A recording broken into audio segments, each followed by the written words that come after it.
Merhaba dostlar. Bugün frekansla ilgili konuşacağız.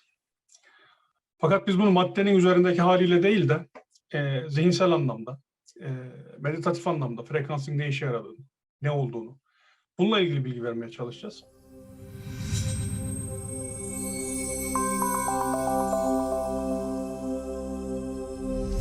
Dostum, frekans nedir? Titreşim nedir? Buradan başlayıp işi zihin alana, diğer alanlara, manevi boyuta nasıl getirebiliriz? Bunun bize nasıl etkileri olabilir? Frekansın bizim hayatımızda, özellikle sosyal, içtimai hayatımıza etkileri nelerdir? Bunun üzerine gitmeyi düşünüyoruz ama sen bir istersen frekans nedir? Bununla ilgili bir girizgah yap. Ondan sonra bakalım konu ve sohbet bizi nereye götürecek? Tamamdır Hüsnü. Şimdi frekansla ilgili bilinen bütün her şey aslında atomik titreşimden kaynaklıdır. Yani atomlar titreşir. Bu titreşim bir desen oluşturur ve bu oluşan desen maddenin kendisinde deneyimlendiğinde renk, koku, ses ya da başka bir biçimde kendini açığa çıkartır. Hatta maddenin aldığı biçimler, bizim ona verdiğimiz formlar, onu nasıl duyumsadığımız, onunla ilgili düşüncelerimize kadar her şey bir titreşim ağı yaratır. Maddenin oluşturduğu bu titreşimler fiziksel taraftaki titreşimlerdir. Yani tek boyutludur. Çünkü evrenin tamamı ya da yaratım olarak adlandırabileceğimiz bütün olgu normal şartlarda bir maddeye etki eden yapı, bir de maddeyi yaratan yapı olarak 3 ana katmanda ele alınır. Biz şimdi sadece madde üzerindeki titreşimden konuştuğumuzda buradaki her şeyle ilgili bir bağlamı ortaya koyabiliriz. Çok doğru. Ama esas bu titreşimin yarattığı bir alan vardır. Yani her insanın kendisine ait bir alanı vardır ve bu alanın içi bir titreşim ağıyla doludur. Ama orada titreşimde en çok neyden bahsedilir? Biliyorsun bir devir alır bir titreşimin tamamlanması. Bu tamamlanmasında saniyedeki frekans sayısı üzerinden işte elektromanyetik spektrum oluşturulur ya da birçok şey oluşturulur. Bunların hepsi maddededir. Bizim ilgilendiğimiz kısım burası değil. Bizim ilgilendiğimiz kısım düşüncelerimizle yarattığımız titreşimlere ne olduğu ve bunların neyle etkileştiği, duygularımızla yarattığımız titreşimler neyle etkileşir, hayatımızda nelere etki eder, neleri değiştirebilir ya da davranışlarımızla. Yani bir sürü frekans var yani. Bir sürü frekans var ama Yani maddede frekans olduğu gibi düşüncede frekans var. Düşüncede frekans dediğimiz zaman kuantum evrene giriyor. tabii. Yani şimdi öyle yani duyguda bir frekans var. Ne bileyim işte düşüncede, başka yani insanın Davranışlarda. birçok hali ve bu halleri hepsiyle başka bir frekanstan bahsediyor. Yani bu maddedeki atomun titreşmesinden farklı bir şey. Çünkü düşüncede atom var mı? Şimdi bu desenler olayı işte. Desenlerden kastım o aslında. Desen İşte desen yaratıyoruz dediğimiz biz. bu işte. Bu desen titreşimsel bir desen ve bu desen ağıyla çevreliyiz biz. Şimdi maddedeki titreşim okey. Hani bunu kuantum boyutuna da indirmeye çalışıyorlar ama kuantum boyutunda titreşimden çok spin vardır. Orada önemli olan dönüştür, titreme değildir. O farklı bir işin kapsamı. Yani o ayrı bir derinliği bu konunun. Yani burada zamanı işin içine katarsak ayrı bir derinlik katmış oluruz bu anlatıya. Bu da güzel ama benim esas söylemeye çalıştığım şey şu. İnsanın kendisinin titreşmesi dışında mesela evet benim beynim, böbreğim, kanım belli bir oranda titreşiyor. Doğru. Çevremdeki herhangi bir şey, buradaki bitkiler de belli bir titreşim ağında ve ben onlarla etkileşiyorum da. Bu da doğru. Bunların hepsi çok güzel ama önemli olan sonuç. Ben o titreşiyorum, o titreşiyor, biz eşleşiyoruz, bilmem ne herzde bir şeyler oluyor. İyi çok güzel. Sonra biz bu muyuz? Yani Sonrası yok. biz bu muyuz? Bu kadar mıyız? Yani biz madde miyiz? Biz yalnızca bu kadar basit bir etkileşimle mi hayatımızı idare ettiriyoruz? Hayır işte böyle değil.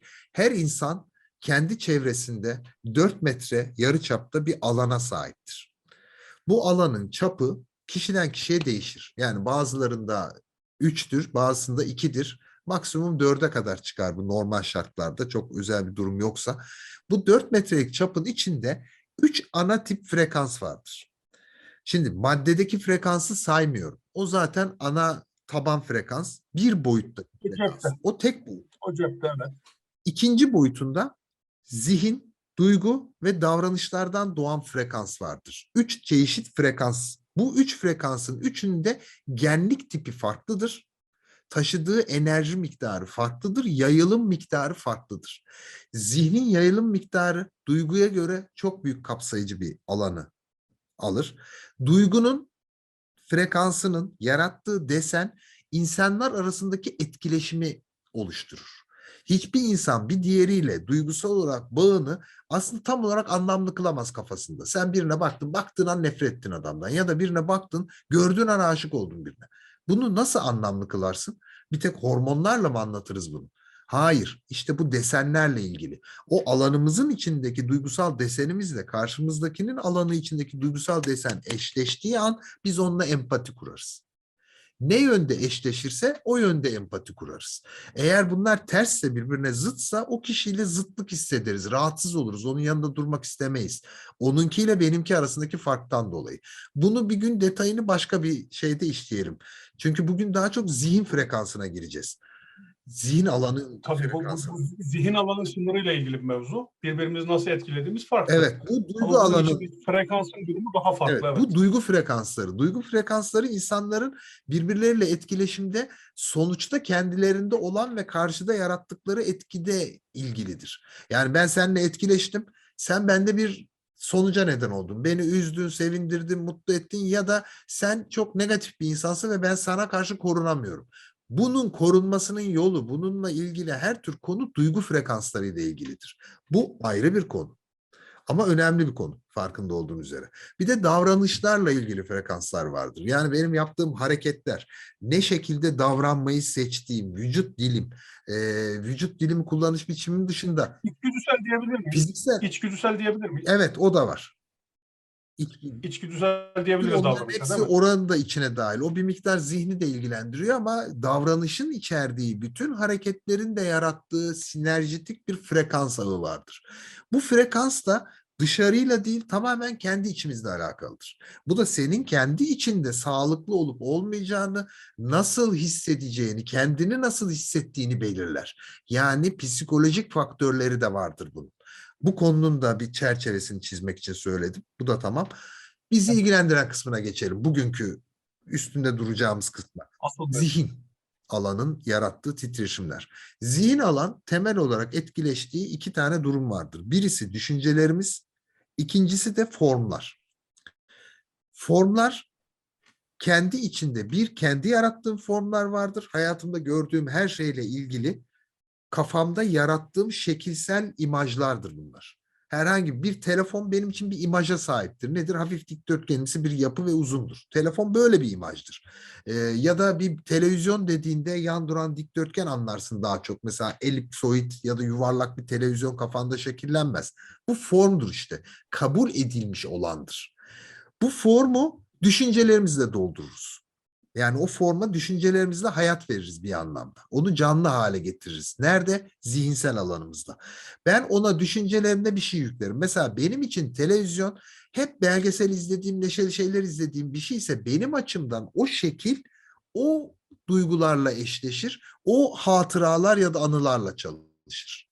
Dolayısıyla burada zihnin olduğu yerde anılar, dolayısıyla da davranışımı gelecekte olacak bütün olacakları, olasılıkları, kendi başıma gelecekleri belirlediğim alan olduğunu görürüz zihin alanı.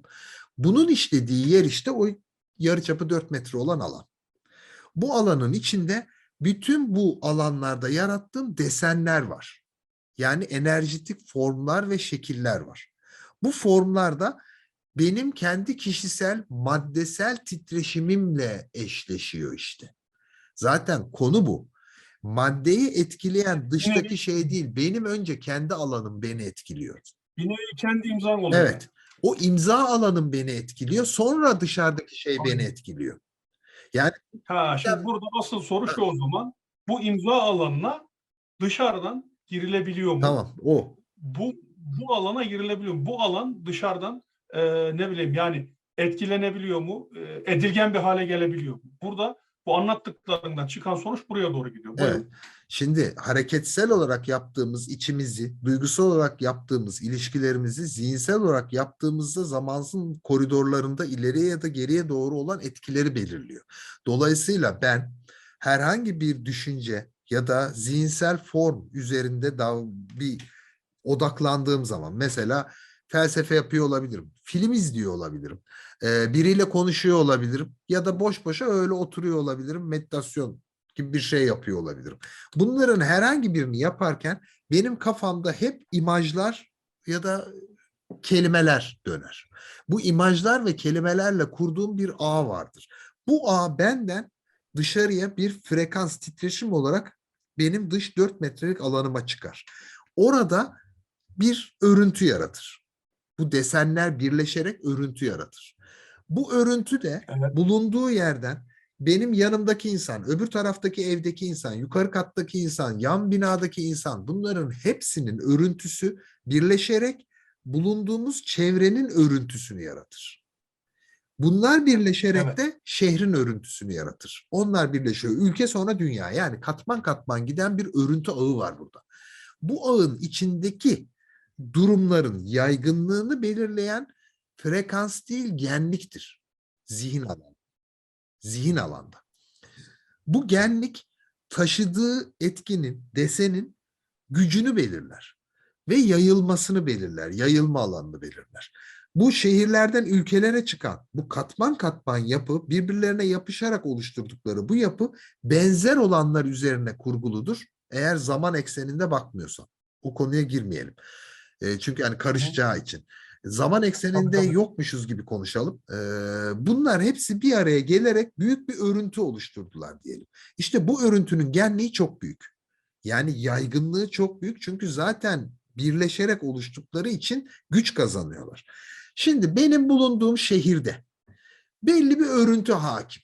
Mesela biz belli şekilde davranmaya, konuşmaya, belli şeylere doğru yönelmeye meyilliyiz. Belli bazı şekillerde tepki vermeye, etki tepki O şeklinde ortak dertlerimiz, ortak ortak kültürümüz, şeylerimiz bir var. sürü sosyal hayatımız var ortak. Bu bizim yanımızdaki kültürle, toplumla eşleşmiyor ya. Bu bizi özgün kılıyor. Bu şehrin, Evet. eğer bu şehrin alanının içinde ben herhangi bir şeyi farklı bir biçime büründürmek istersem eğer, onun genliğine yani en büyük örüntüye, en büyük örüntü bir toplumun en ortak paydasıdır. Evet. Herkesteki en ortak paydadır. O örüntüye bir fikir, sembol, düşünce, duygu ya da herhangi bir bakış açısı eklerim. Bunu da şu an yapmak çok kolay. Eski toplumlarda çok zordu. Bugün şimdi telefonda, televizyonda, bilgisayarda her yerde internet üzerinden, sosyal medyadan, filmler, diziler ve birçok mecra üzerinden insanlar belli Reklam. bir konuya doğru reklam, belli bir konuya doğru fokus hale getiriliyor. Mesela o sabah programları ne oluyor? Neyi sağlıyor? Hep aynı duyguyu veriyor insanlara. Başkaları hakkında kötü konuşma, onlar hakkında art niyetli düşünme, yok bilmem ne, kavga, dövüş, hırs, kendini bu şekilde ifade etme, hep böyle aldatma, ikiyüzlük bir sürü şey var değil mi o programlarda? Ne vermiş oluyorsun sen onu Tabii. izleyen her insana? Her insanın kafasındaki örüntüyü değiştiriyorsun sen değil mi? Bu örüntüler ne kadar Negatif çok ediyorsun. yayılırsa toplanıp toplumun örüntüsüne çıkıyor.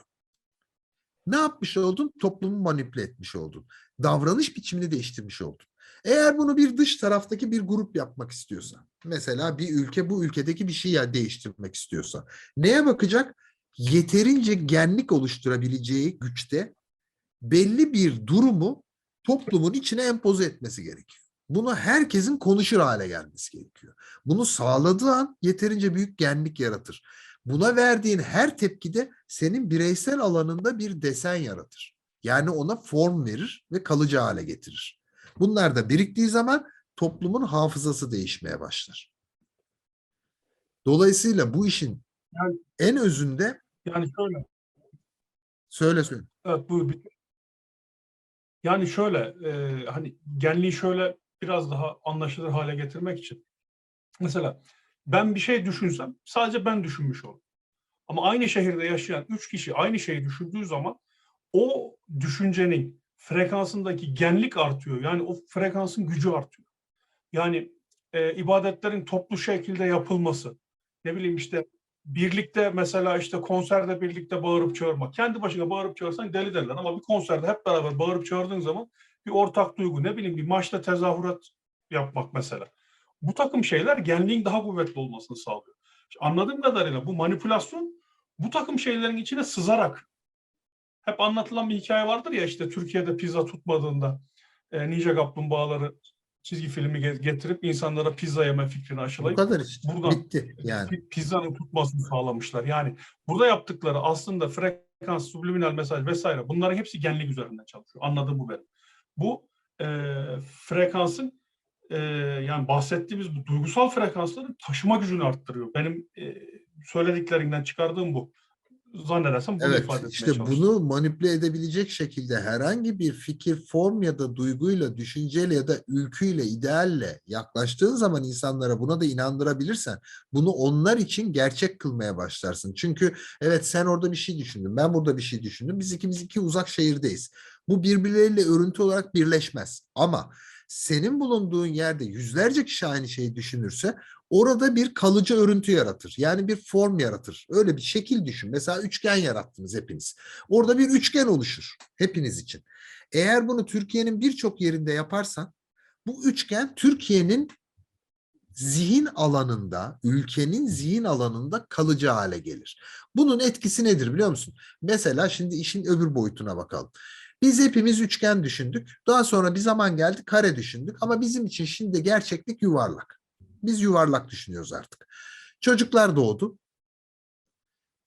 Çocuklar doğduğu an otomatikman üçgeni, kareyi, yuvarlağı üçünü birden bilirler. 3 yaşına kadar özellikle. Bizim ne düşündüğümüz onların ne düşüneceğini belirler. Nasıl düşündüğümüz nasıl düşüneceklerini belirler. Ama unutma, en yaygın olanla belirlenir. Yani bir çocuk bir şehirde doğduğu zaman önce o şehrin en ortak yanlarını otomatikman kendine kopyalar. Örüntü. Evet. Hepimizin bir araya Zaman getirdiği içinde ortak düşünce. eskiden düşündüğümüz üçgeni düşünmez. Bizim artık düşündüğümüz yuvarlağı düşünür. Yani o başka bir şey düşünmeye yatkın olabilir ya da bunu istemiyor olabilir. Fark etmiyor. Bulunduğu Ama şehirde background'unda toplam üçgen de var, belirliyor. kare de var. Toplam belirliyor bunu. O yüzden bir Evet. şehirdeki insanlar birbirlerine benzemeye meyillidir. Nüfus fazla değilse. Kozmopolit şehirlerde bu iş çok zordur. İstanbul, Ankara gibi yerlerde daha zordur ya da. Ankara bir nebze daha kolay ama İstanbul'da bunu oturtmak çok zor bir şey. Çok fazla kültürel değişiklik var. Fazla dinler var, ırklar var. Dolayısıyla o örüntü burada çok kolay oturmuyor.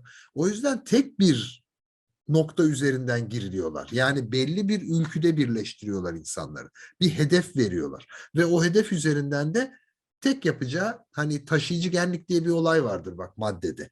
Yani bir radyo frekansları bir yerden kalktı buraya gelirken bir taşıyıcı frekans vardır. Sinüzoidal bir dalgadır bu. Genliği, her şeyi ona göredir. Sen bunun üstüne yollamak istediğin bilginin frekansını eklersin. Onun gücü o kadar yoktur. Ama taşıyıcı frekansın üstünde olduğu için her yere gider. Buna modülasyon denir. Orada bunu modüle edersin. Benim telefonuma geldiği an bu demodülü olur ve çözülmeye uğrar. İçindeki bilgi ortaya çıkar. Taşıyıcı frekansı okumaz. İçindeki bilgiyi 24. okur. kare gibi.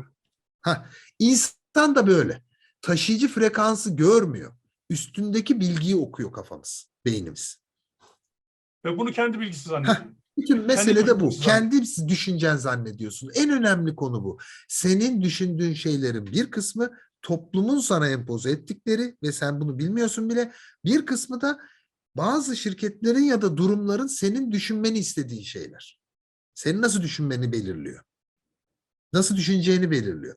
Bunun en güzel örnekleri mesela en basitinden bugün çok iyi biliyoruz ki bazı bitkiler gerçekten bazı hastalıklarda şifa çok güzeldir, iyidir. Gidip bunu düşünüp yapabiliyor musun? Bu bilgiye sahipsin. Kullanabiliyor musun? Hayır. Gidip yan etkileri olan bir ilaç alıp onu almaya çalışıyorsun. Onu içmeye çalışıyorsun. Ona güdülenmişsin. Toplum mu belirleyen şirketlerin paydaları olmuş oluyor bu noktada. Ama senin O zaman bu adamların reklama bütçelerinin %50'sini ayırmaları kadar normal bir şey. çok mükemmel bir Yani fikir. gayet normal yani. Tabii. Hani bunu iç, illa bunu iç. Ne olursa olsun bunu iç. Her durumda iç. Mesela kola reklamı, ne bileyim, işte bayramda insanlar bir arada hepsi beraber kola içiyorlar. Yani bu çok tatlıdır, güzeldir. Bunu böyle Bir için değil. fikir Bayramda insanlar yaratıyorsun işte. O fikir. yani O desen orada herhangi bir canlı kılıyorsun sen o deseni. Ne kadar çok kişi o desene dönerse o kadar çok kişi kendi kişisel alanına bu desenin kopyasını oluşturuyor. Bir kere biz şöyle düşünmek lazım. Biz bir balon gibiyiz. Yani maddeyi görüyoruz ya burada. Evet. Burada bir tek bu yok. Aslında bu böyle de yok aslında. Gerçeği çok farklı bunun formumuz. Biz bir balonun içindeyiz. Bu balonun içinde biz suyun içine düşüyoruz doğduğumuzda. O suyun içinde bir sürü diğer balonlar ve bu balonların bir arada oluşturduğu balonlar var. İçine düştüğümüz balon neyse biz o nefesi içimize alıyoruz. Bütün mesele bu. Zihin alandaki bilgiyi nefesle alıyoruz. Bizim alanımıza nefesimizle giriyor. Ve bizim içimize girdikten sonra nefesimizle bizde bir sonuç üretip dış alanımıza çıkıyor. O zaman bizde kalıcı hale gelmeye başlıyor. O yüzden biz birçok noktada kendimize ait olmayan düşüncelere, duygulara ve davranışlara sahibiz. Duyguyla davranış bugün girmedik ama zihin açısından da onlara benzer entegre edilerek düşünülebilir. Benzer yanları, benzemedikleri yerler de var tabii duyguyla davranışın buna. Zihin alandaki en önemli şey kendi kontrolümüze sahip olmadığımızın farkında olmamamız. Zihin alandaki frekansın önemi bu. Yani biz burada evet atomik titreşimlerden, bunun renkten, duyudan, yok böbreklerimizden falan da bahsedebilirdik. Ya da bu işin sağlıkla ilgili kısmından maddesel açıdan da bahsedebilirdik ama bence esas önemli olan gerçekte olanı konuşabilmek. Gerçekte etki eden şey bu. Sistem bunun üzerine Aklıma kurulu. şey geldi. Bu sistemi konuştuğumuzda aklıma şu geldi. Platon'un mağara alegorisi.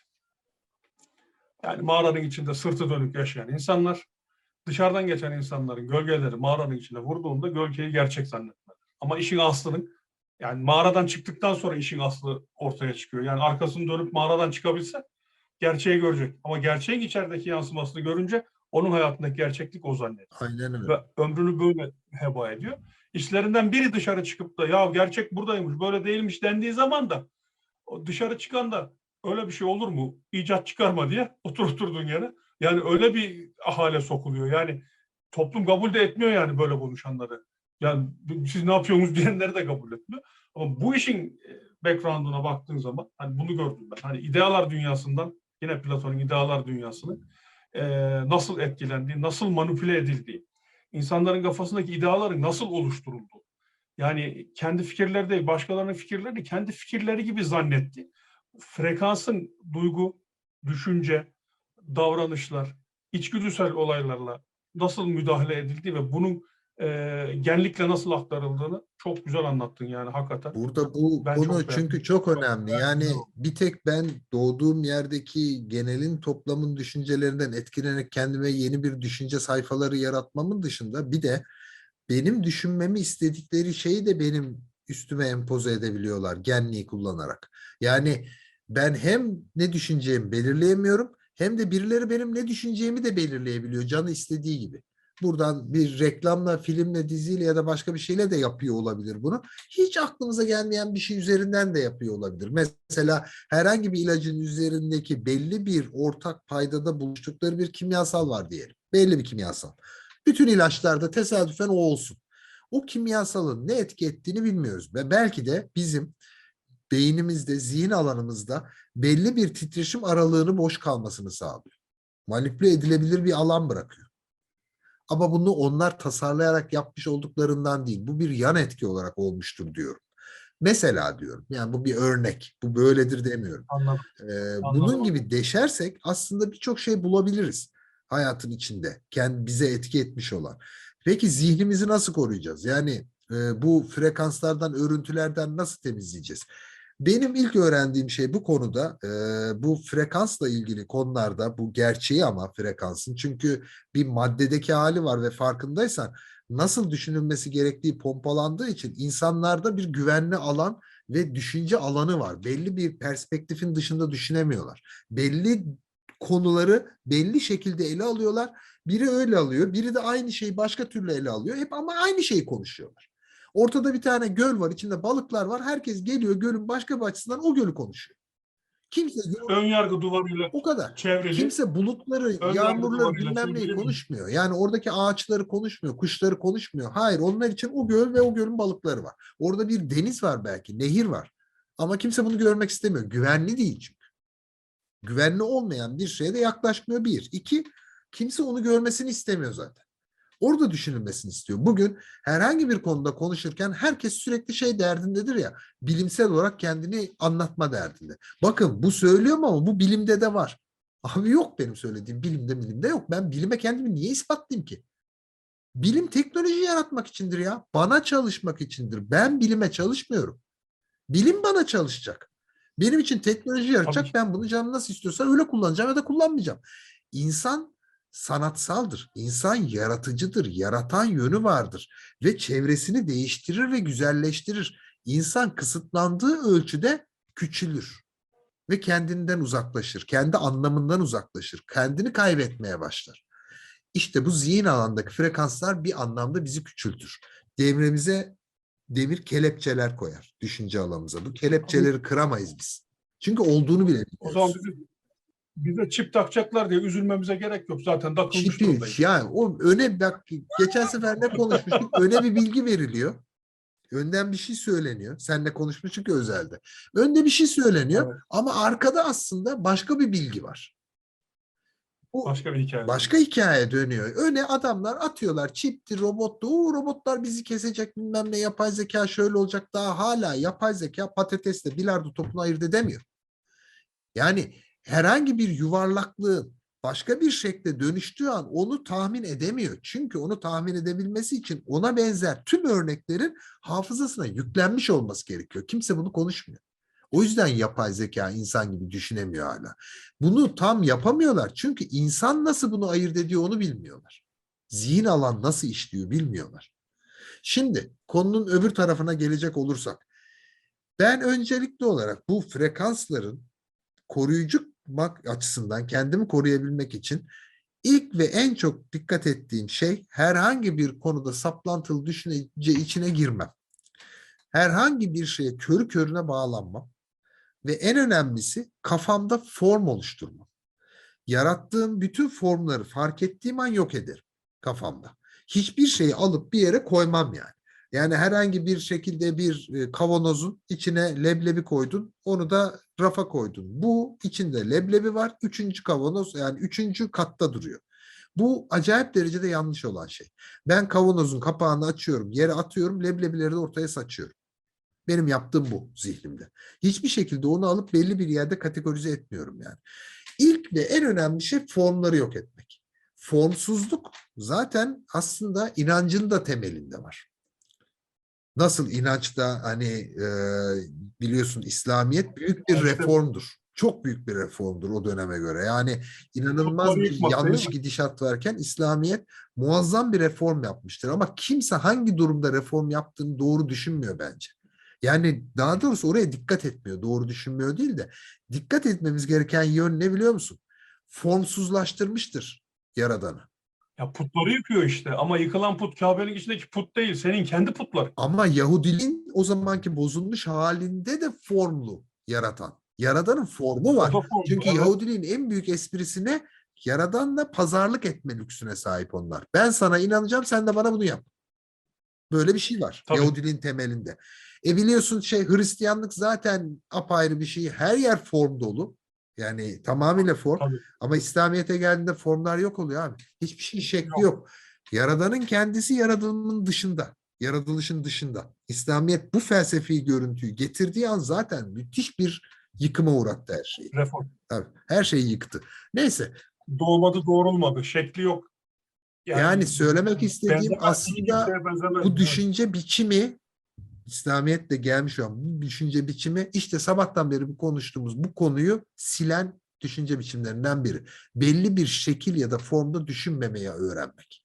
Herhangi bir şey. O yüzden birisi hakkında ön yargıda bulunmamak, yargılamamak, onunla ilgili kafanda belli bir şeyleri bir yere koymamak, kendi geleceğinle ilgili karar vermiş olmamak. Bu ayrıca bir şeyde ele alırız. Çünkü bu senin Evet, kendi çok elinle önemli. yaşam olasılıklarını değiştirmen oluyor. Yani Evet. frekansın görünenin ötesindeki kısmı ve daha dar anlamıyla zihinsel frekanslar diyebileceğimiz bir konu bağlamında ele almaya çalıştım. Herhalde bir toparlayıcı bir şekilde oldu diye düşünüyorum.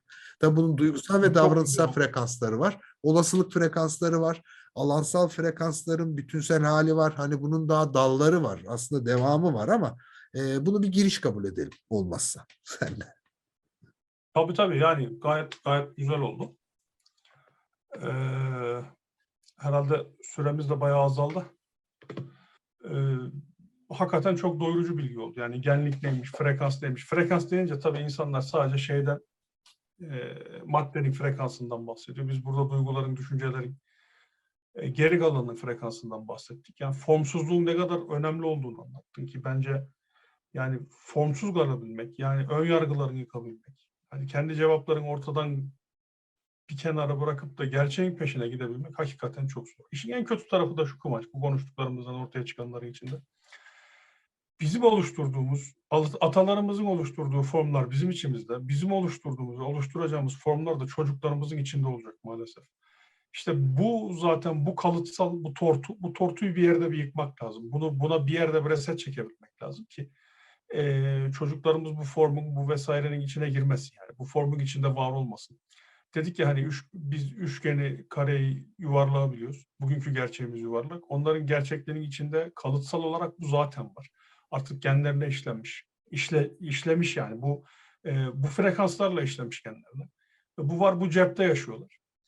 Bizden sonrakiler böyle yaşayacak. Belki ondan sonrakiler de böyle yaşayacak. İşte burada ne kadar formsuzluk alabilirsek, kendimizi ne kadar geri çekebilirsek, bunun önünü alabilirsek daha başka noktalara doğru gidebiliriz. Başka şeyler konuşabiliriz. Ama bunu yapabilmek için de farkındalık oluşturmak, farkındalık olması lazım yani bu konuyla alakalı. Diyelim böyle bağlayalım. Var mı ekleyeceğiniz bir Yok, şey? çok güzel toparladın. Son söylediğin çok güzel anlattı, ifade etti. Gerçekten de aslında yapmaya çalıştığımız bu kadar yani. Bizim elimizden gelen bu. Yani aynen. Yani herhalde tamamdır. Tamam. Ortaya koyduk söylemek istediğimizi. Tamam.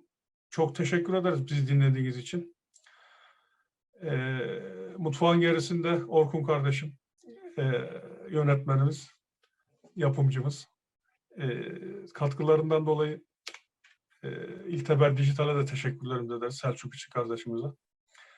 Sağ olun, eksik olmayın. Bizi dinlediğiniz için en çok da size teşekkür ederiz. Tekrar görüşmek üzere.